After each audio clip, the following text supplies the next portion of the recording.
This is going to be a video tutorial on how to convert a Copilot conversation into a Word document. Let me jump over to Copilot here. I am on my desktop now and I have Copilot opened up. I have a little conversation going on in here. I typed how to convert a Copilot conversation into a Word document, and the funny thing is Copilot kind of got it wrong. It says the first thing is use the built-in export feature. It says look for the share, export, or download button near the top right.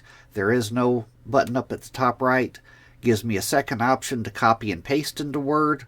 And then the third option is to export as a PDF and then convert into a Word.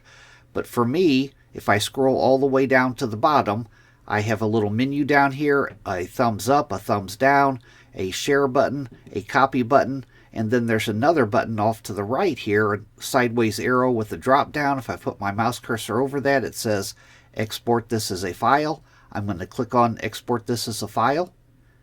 That brings up a little drop down, and the very top thing is export as a Word document. I'm going to click on export as Word doc. It takes it, could be 30 seconds, could be a minute. But as soon as it finishes, you'll see a download button down below here. Let me give it, there it is right there. It's exporting. It is slow to do. And right down here is my Word document. It has a drop down arrow next to it. I'm going to click on the drop down arrow. That is to download it to my device. It automatically opens up my Word. And here it is.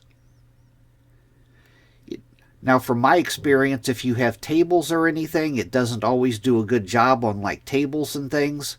But other than that, it does fairly decent. You just have to give it a try yourself. That is how to convert a Copilot conversation into a Word document. Thanks for watching.